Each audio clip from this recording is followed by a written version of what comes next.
एक समय की बात है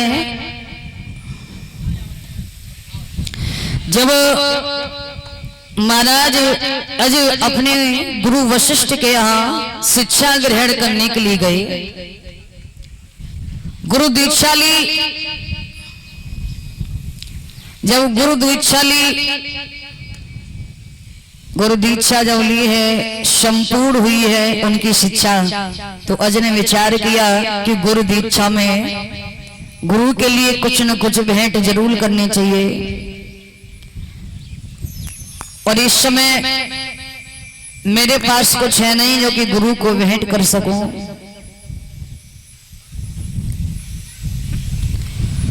तो महाराज आज एक लोहार के यहाँ गए नौकरी करने के लिए। तो जब गए पहले दिन में जब उन्होंने नौकरी की तो उस लोहार ने अज को एक टका दिया। जब टका दिया तो अज बड़े प्रसन्न हुए कि एक टका मिला है, ये मैं गुरु को भेंट करूंगा। जो टका मिला था ना उस लोहार के द्वारा, तो गुरु को भेंट करने के लिए महाराज अज चले आ रहे थे, उसे उछालते हुए। जब मार्ग में उछालते हुए चले आ रहे थे तो हुआ ये कि अचानक वो जो हाथ में टका था उछालते हुए आ रहे थे, किसी प्रकार से वो टका जमीन पर गिर गया और खो गया। जमीन पर गिर गया, खो गया। महाराज को ध्यान ही नहीं कि कहां जाके गिर गया। देखा कि घर में देखा है, जब लौट के आए कि हाथ में टका नहीं है, पता नहीं कहां खो गया। अब ढूंढ रहे हैं, टका नहीं मिला। तो उसी समय अपने सेनापतियों को आदेश दिया कि ऐसा करो, इस जमीन को खोदो, इसमें हमारी मेहनत का एक टका गिर गया है। और ये सोच के आया था कि ये गुरु को भेंट करूंगा, ये मेरी मेहनत की कमाई है, पर लेकिन वो खो गया, पता नहीं हाथ से कहां खिसक गया। इसलिए उस टका को ढूंढिए। जमीन की खुदाई करवाई गई। जब जमीन की धरती की खुदाई करवाई गई तो खोदते वक्त उस जमीन में एक रथ निकला। जब रथ निकला तो अज को लालच बढ़ा कि रथ निकला है, कहा कि और खोदो इसे, कहीं ना कहीं तो जाकर मिलेगा। उस जमीन की और खुदाई करवाई गई तो दूसरा रथ निकला। देखा कि दूसरा रथ निकला है, कहा कि और खोदिए। जब और खुदाई करवाई गई तो तीसरा रथ निकला।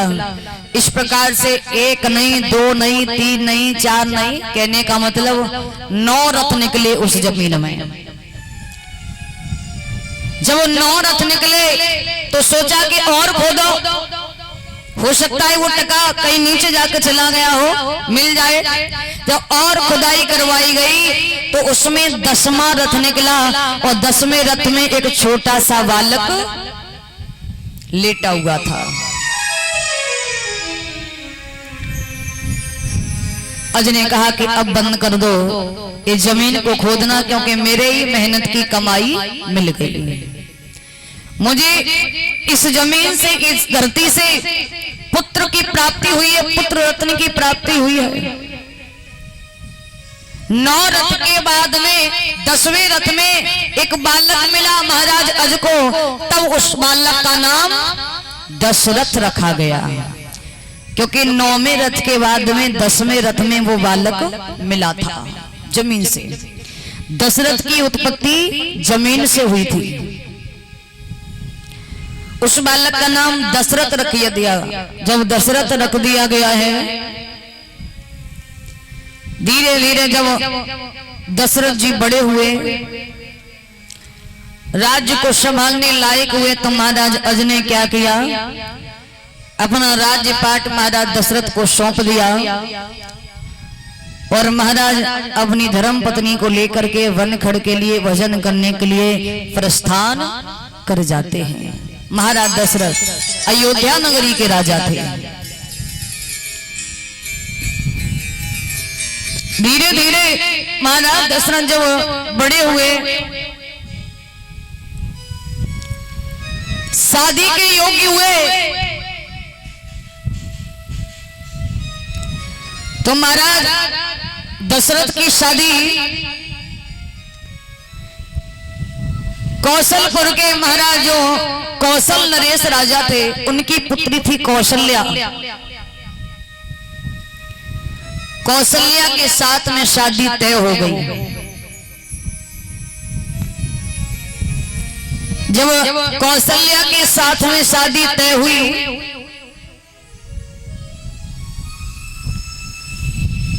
और इधर रावण जो विश्रवा उनकी पत्नी थी कैकसी, कैकसी का पुत्र था। देखा जाए तो रावण ज्ञानी भी बहुत था, हर चीज में वो बड़ा था, पर लेकिन उसके अंदर घमंड था। विद्वान था वो बहुत। देखिए विद्वान और ज्ञानी, विद्वान से बड़ा होता है ज्ञानी। ज्ञानी को कभी घमंड नहीं आएगा और विद्वान को घमंड आ जाएगा। रावण विद्वान था, घमंड था उसे, क्योंकि भोले बाबा से वरदान में एक समय की बात है कि जब भोले बाबा को जब प्रसन्न कर लिया तो वरदान मांगा। भोले बाबा ने कहा कि वरदान मांगो, क्या मांगना चाहते हैं और क्यों प्रसन्न किया। तो रावण कहने लगा महाराज मैं चाहता हूं कि मेरी मृत्यु किसी के द्वारा ना हो।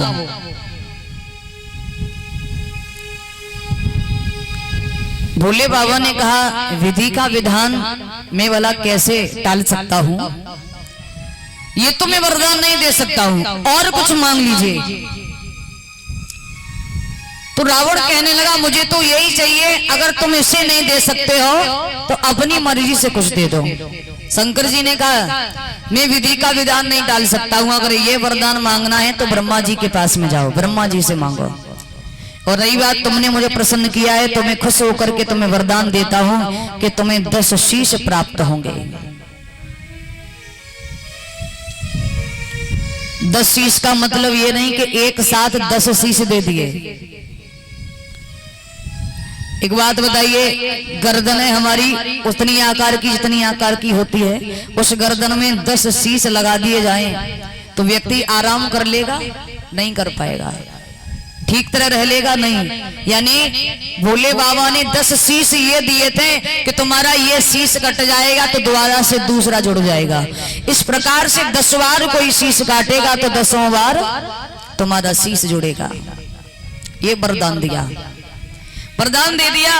पर लेकिन रावण ने सोचा मैं तो वरदान और कुछ मांगना चाहता हूं। ब्रह्मा जी की तपस्या की, ब्रह्मा जी को प्रसन्न कर लिया। और जब ब्रह्मा जी को प्रसन्न किया तो ब्रह्मा जी ने कहा हाँ बताइए क्या वरदान चाहते हो। रावण ने कहा भगवान मैं चाहता हूं कि मैं किसी के द्वारा न मरूं। बोले किसी के द्वारा? बोले हाँ। ब्रह्मा जी सोचने लगे जो हमने विधि का विधान लिखा है उसे कैसे टाल सकते हैं, मृत्यु तो होनी है। तो ब्रह्मा जी ने अपने मन ही मन में सरस्वती को आदेश दिया कि सरस्वती ऐसा करो आप रावण की जिह्वा पर विराजमान हो जाओ। हम वरदान तो देंगे पर लेकिन हम अपने हिसाब से देंगे, जैसा हम कहलवाएं उसमें तुम हाँ हाँ कर देना, हमें हाँ मिला देना। बोले ठीक है। सरस्वती जिह्वा पर विराजमान हो गई। ब्रह्मा जी ने कहा देखो तुम कह रहे हो हम किसी के द्वारा न मरे, हम वरदान तो देंगे पर लेकिन तुम तो बहुत बलशाली राजा हो।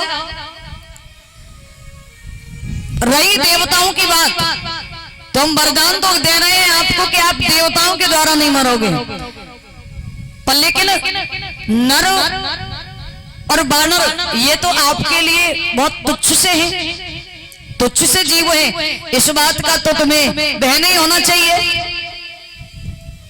क्या ये चलेगा कि आप नर और वानर को छोड़ करके किसी द्वारा नहीं मारे जाओगे?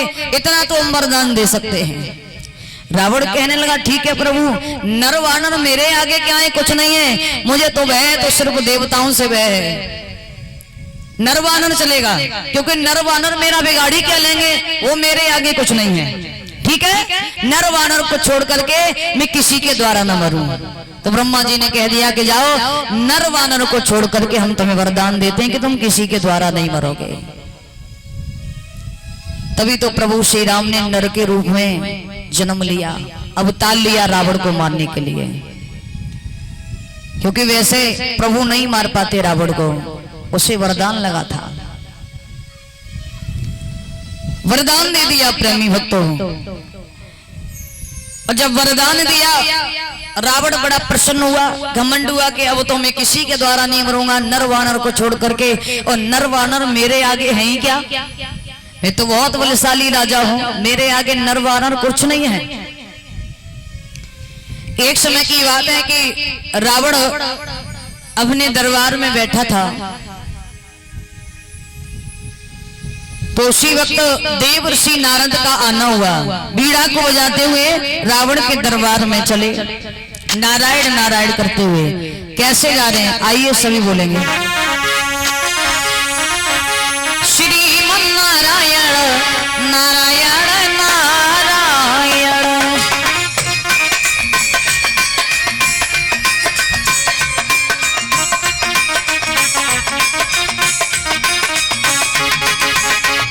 श्रीमन नारायण नारायण नारायण।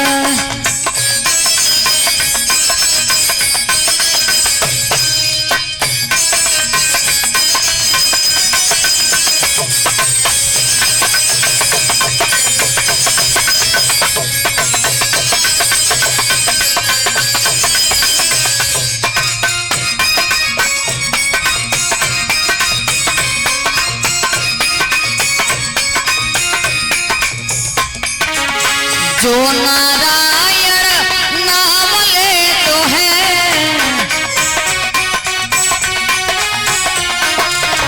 जो नारायण नाम ले तो है,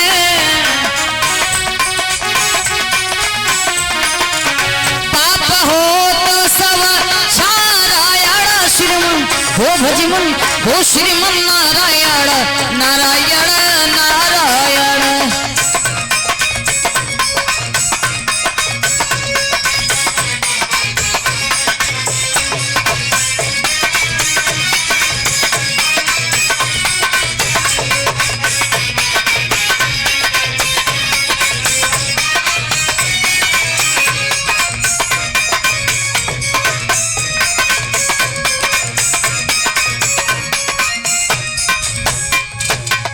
देव श्री नारद नारायण नारायण।